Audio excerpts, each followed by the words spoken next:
Peu valorisés et mal rémunérés depuis de nombreuses années, les agents de la fonction publique sont pourtant engagés depuis la crise sanitaire du Covid-19 et ont joué un rôle essentiel pour maintenir la continuité des services. En tant qu'auxiliaire de puériculture dans une crèche départementale, j'ai été appelée pour aller travailler sur la base du volontariat en pouponnière, donc à la date du 17 mars, le lendemain de la fermeture de toutes les crèches. C'était volontaire parce qu'effectivement les métiers sont similaires par rapport à la crèche, mais c'est surtout aussi pour une question de solidarité et pour pouvoir aller aider les collègues en pouponnière. Et puis en tant qu'agent de la fonction publique territoriale, ça fait aussi partie de notre rôle et de nos missions. Les agents ont donc dû faire preuve de flexibilité et d'ingéniosité, comme ce professeur de PS. Alors l'idée de départ c'était un peu flou, mais j'ai commencé à faire des podcasts assez courts sur des sportifs. L'idée c'était de faire des sportifs qui avaient rayonné au-delà du sport, notamment en lien avec la politique.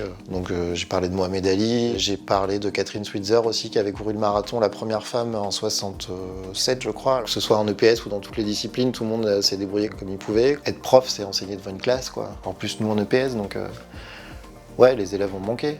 Certains enseignants se sont portés volontaires pour enseigner aux enfants de soignants, mais le principal enjeu a été de garder une continuité pédagogique à distance. Tous les parents nous remercient, ça on est unanime sur le fait qu'on a toujours été là, qu'on ait adapté notre enseignement, qu'on leur ait proposé des choses réalisables et puis qu'on leur donne des nouvelles. Et ce lien, je pense que ça a été extrêmement important avec les familles et avec les enfants. C'est pareil, on a eu des petits messages avec des petites photos ou des petites vidéos des enfants qui disent « Bonjour maîtresse !»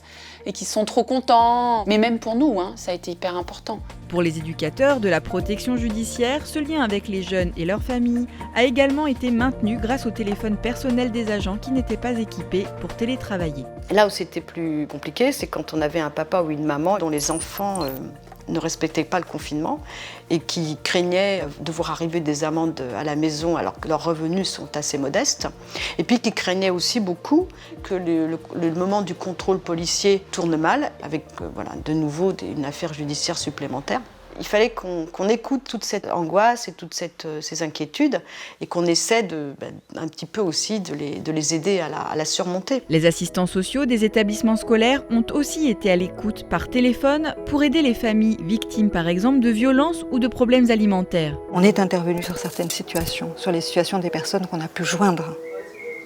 Mais toutes celles qu'on n'a pas réussi à joindre, justement qui se sont éloignées, qui ont vécu un enfermement en plus de maltraitance, on va retrouver des situations, de mon point de vue, qui vont être catastrophiques, en plus de celles sur le plan économique. Le déconfinement s'annonce aussi compliqué pour les infirmières scolaires car l'objectif est que les élèves reviennent dans de bonnes conditions sanitaires. Je pense que la continuité des soins va prévaloir sur la continuité pédagogique à un moment donné parce que l'impact psychologique qu'a eu ce confinement sur les élèves, il va falloir le prendre en compte. Donc nous, en tant qu'infirmières de l'éducation nationale, nous allons sûrement mettre en place des cellules d'écoute, de crise, comme on fait habituellement en situation extraordinaire. Et nous veillerons aussi à ce que les élèves puissent venir en toute sécurité à l'infirmerie pour des entretiens en toute confidentialité, comme on le fait habituellement hors confinement.